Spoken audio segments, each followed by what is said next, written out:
If you want to change the world, start off by making your bed.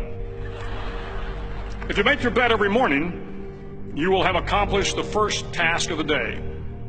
It will give you a small sense of pride, and it will encourage you to do another task, and another, and another.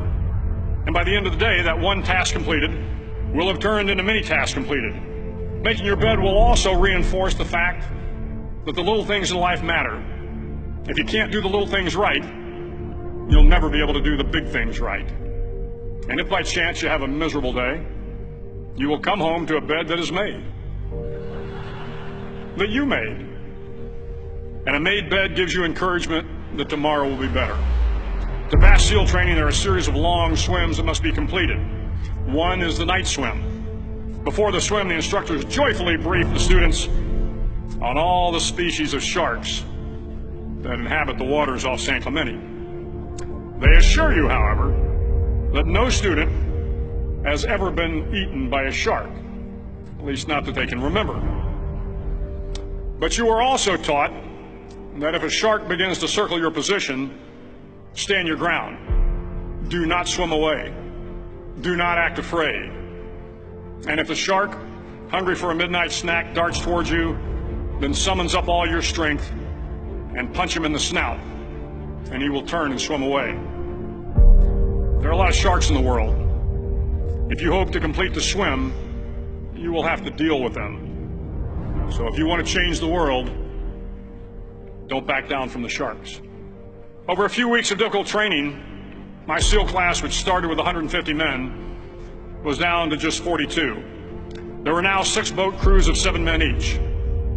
I was in the boat with the tall guys, but the best boat crew we had was made up of the little guys, the Munchkin crew, we called them.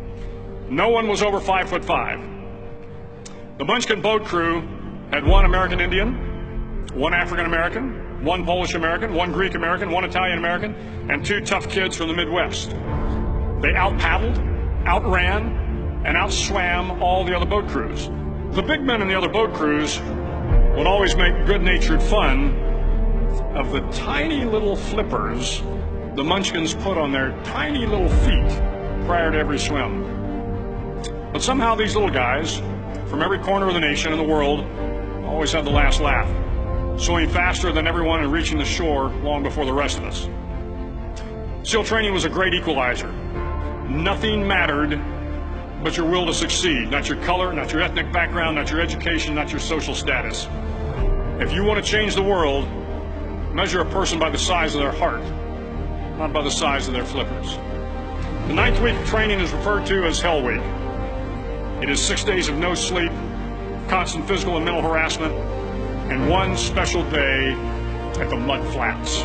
The Mud Flats are an area between San Diego and Tijuana where the water runs off and creates the Tijuana Sloughs, a swampy patch of terrain where the mud will engulf you. It is on Wednesday of Hell Week that you paddle down to the Mud Flats and spend the next 15 hours trying to survive this freezing cold, the howling wind, and the incessant pressure to quit from the instructors.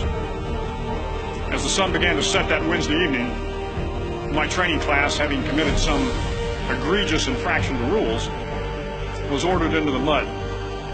The mud consumed each man till there was nothing visible but our heads. The instructors told us we could leave the mud if only 5 men would quit. Only 5 men, just 5 men, and we could get out of the oppressive cold. Looking around the mud flat, it was apparent that some students were about to give up.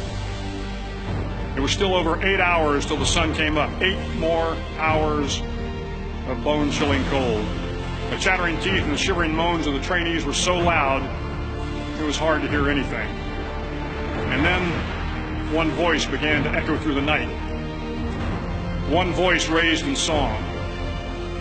The song was terribly out of tune, but sung with great enthusiasm. One voice became 2, and 2 became 3, and before long, everyone in the class was singing. The instructors threatened us with more time in the mud if we kept up the singing, but the singing persisted, and somehow the mud seemed a little warmer, and the wind a little tamer, and the dawn not so far away. If I have learned anything in my time traveling the world, it is the power of hope. The power of one person, a Washington, a Lincoln, King, Mandela, and even a young girl from Pakistan, Malala. One person can change the world by giving people hope. So if you want to change the world, start each day with a task completed. Find someone to help you through life. Respect everyone. Know that life is not fair and that you will fail often. But if you take some risks, step up when the times are the toughest, face down the bullies, lift up the downtrodden, and never ever give up. If you do these things, the next generation and the generations that follow will live in a world far better than the one we have today. And what started here will indeed have changed the world for the better.